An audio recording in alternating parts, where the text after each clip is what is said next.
அருண் சீதா கல்யாணம் நல்லபடியாக நடந்தால் நல்லாயிருக்கும் அப்படின்னு நினைக்கிறவங்க மறக்காமல் நம்ம வீடியோக்கு ஒரு லைக் பண்ணிக்கோங்க.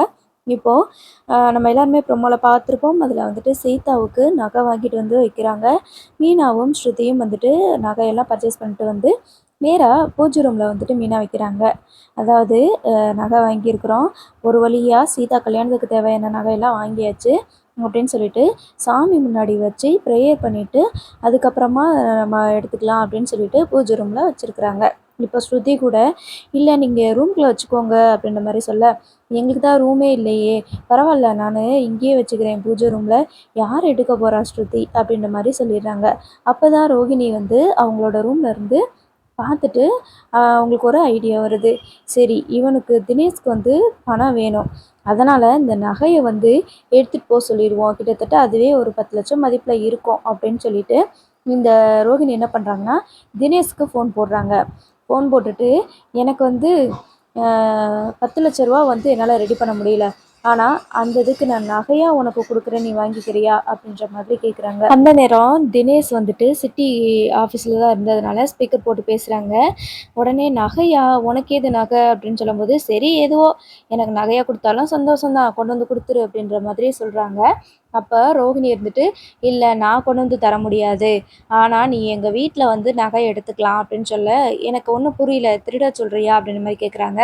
ஆமாம், இந்த மாதிரி சீதாவோட கல்யாணத்துக்காக அந்த மீனா நகை வாங்கிட்டு வந்து எங்கள் வீட்டு பூஜை ரூமில் வச்சுருக்கிறா.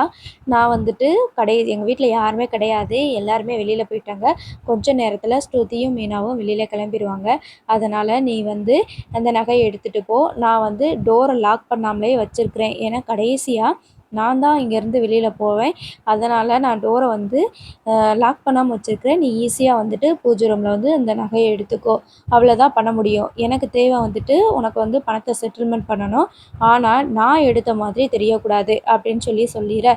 உடனே அவன் இருந்துட்டு, அப்படியா, அதுக்கு வாய்ப்பு இல்லையே, நீயே கொண்டு வந்து கொடுத்துருக்கலாம்ல அப்படின்னு சொல்லும்போது சுற்றி இருந்துட்டு, சரி ஓகேன்னு சொல்லு அப்படின்னு சொல்கிறாங்க. உடனே இவனும் சரி ஓகே, நீ இவ்வளோ தூரம் சொல்கிற, நான் உன்னைய மாட்டி விடலை, எனக்கு அந்த நகை கிடைச்சா போதும் அப்படின்னு சொல்லிட்டு ஃபோனை கட் பண்ணிவிட்டு, என்ன சிட்டி இப்படி சொல்கிற, தெரியாமல் அந்த முத்துக்கண்ணில் பாட்டிட்டேன்னு வச்சுக்கோ, இல்லை அவ்வளோதான் என்னைய அப்படின்ற மாதிரி உயிரோட இது பண்ணிடுவான் அப்படின்ற மாதிரி அவங்க வந்து தினேஷ் வந்து சொல்கிறாங்க.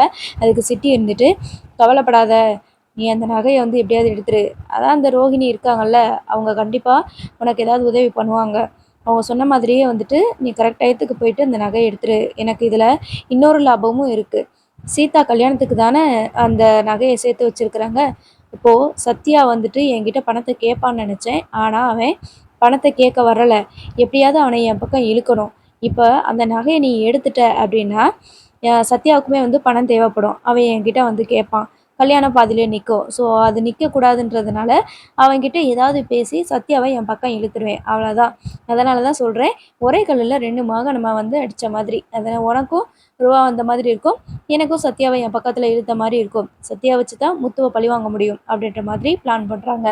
சரி ஓகே, இப்போது மறுநாள் வந்துட்டு சொன்ன மாதிரியே ரோகிணி வந்து எப்படா எல்லோரும் வெளியில் போவாங்க அப்படின்னு சொல்லிட்டு காத்துட்ருக்குறாங்க. ஸ்ருதியும் மீனாவும் இன்னும் கொஞ்சம் திங்ஸ் எல்லாம் பர்ச்சேஸ் பண்ண வேண்டியது இருக்குது, நம்ம போயிட்டு வரலாம் அப்படின்னு சொல்லிட்டு ஸ்ருதியை வந்து கூப்பிட்றாங்க. கண்டிப்பாக நானும் வரேன் அப்படின்னு சொல்லிட்டு மீனா கிட்ட ஸ்ருதி சொல்கிறாங்க. சீதாவோட கல்யாணம் முடிகிற வரைக்கும் எல்லா உதவியும் நான் பண்ணுவேன், கூடவே இருந்து கல்யாணத்தில் எல்லா வேலையும் பார்ப்பேன் அப்படின்ற மாதிரி சொல்லிக்கிறாங்க. ரோகிணி கிட்ட நீங்கள் வரீங்களா அப்படின்னு சொல்லி கேட்கும்போது, இல்லை இல்லை எனக்கு வேலை இருக்குது அப்படின்னு சொல்லிடுறாங்க. ஸோ பரவாயில்ல அப்படின்னு சொல்லிட்டு அங்கேருந்து ஸ்ருதியும் மீனாவும் கிளம்புனதுக்கப்புறமா ரோகிணி நினச்ச மாதிரியே வந்துட்டு பண்ணுறாங்க. இப்போ நகையை எடுத்துகிட்டு போகும்போது அந்த நேரம் பார்த்து கரெக்டாக யார் வந்துடுறாங்கன்னா மனோஜ் வந்துடுறாங்க. மனோஜ் வந்து, யாரா நீ வீட்டுக்குள்ளேருந்து என்னத்தடா எடுத்துகிட்டு போகிற அப்படின்னு சொல்லிட்டு அந்த தினேஷ் வந்து பிடிக்க போகும்போது அவன் தள்ளி விட்டுட்டு போயிடுறான். இதனால் செவத்தில் அடிபட்டு அப்படி மயங்கி விழுந்துடுறாங்க மனோஜ். கொஞ்சம் நேரம் கழித்து அந்த ஸ்ருதி மீனா வரும்போது, என்ன இவர் இப்படி இருக்கிறாரு அப்படின்னு சொல்லி பார்க்கும்போது, என்னன்னு தெரியலையேன்னு சொல்லிட்டு அதுக்கப்புறமா மனோஜை வந்துட்டு ஸ்ருதி வந்து முகத்தில் தண்ணி தெளிப்பி விட்டு எழுப்புறாங்க.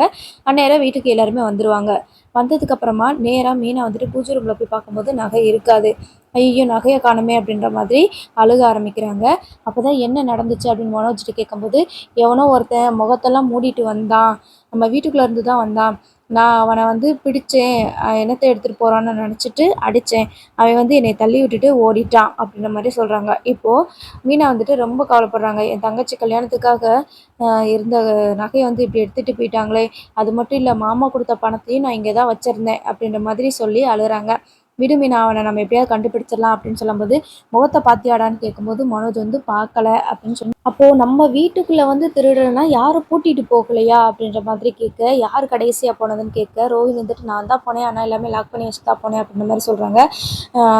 முத்துக்கு வந்துட்டு ஒரு பயங்கரமான கோவம் வருது. நான் யாரையுமே சும்மா விட மாட்டேன், எனக்கு மட்டும் அந்த நகை வந்து இப்போ கிடச்சே ஆகணும், எப்படினாலும் யார் எடுத்துகிட்டு போனாங்கன்னு சொல்லிட்டு நான் விசாரித்து கண்டிப்பாக நான் வந்து பிடிப்பேன் அப்படின்ற மாதிரி முத்து சொல்கிறாங்க. அப்போ ரோகிணிக்கு கொஞ்சம் பயமாகுது. ஐயோ நம்ம மாட்டிக்கிடுவோமா அப்படின்னு சொல்லிட்டு, எனக்கு மட்டும் நம்ம வீட்டில் இருந்து யாராவது இந்த வேலையை பார்த்துருக்கட்டும் அப்படின்ற மாதிரி சொல்ல, ரோகிணி வந்துட்டு டைரெக்டாக என்னையவே சொல்லுங்கள், அப்படிலாம் நகைக்கெல்லாம் ஆசைப்படுறவ கிடையாது அப்படின்னு சொல்லி ரோகிணி வந்து சொல்கிறாங்க.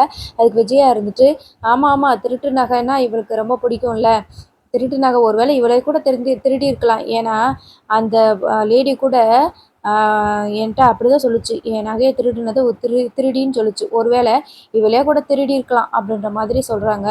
அதுக்கப்புறம் தான் ஆன்ட்டி நான் அப்படிப்பட்ட பொண்ணுலாம் கிடையாது, தெரியாமல் ஏமாந்து திருட்டு நகை வாங்கிட்டேன் அவ்வளோதான், இதுக்கு எனக்கு சம்மந்தமே இல்லை அப்படின்ற மாதிரி சொல்கிறாங்க. உடனே மனோஜ் இருந்துட்டு, ஆமாம்மா ஆனால் திருடிட்டு போனது ஒரு ஆம்பளை தானே, முகத்தை முடிந்ததுனால எனக்கு தெரியல அப்படின்ற மாதிரி சொல்கிறாங்க. அதுக்கப்புறமா தான் ரோஹிணி மேலே சந்தேகம் வராமல் இருக்குது. பட் இருந்தாலும் முத்து வந்துட்டு இந்த கல்யாண செலவுக்கு என்ன பண்ணுறது அப்படின்ற மாதிரி யோசிச்சுட்டு இருக்கிறாங்க. ஏன்னா ஃபுல் அமௌண்ட்டும் போயிடுச்சு, நகையும் போயிடுச்சு இல்லையா. இதை பற்றி சீதா கிட்ட சொல்லி, சீதா வந்து அருண் கிட்ட சொல்கிறாங்க.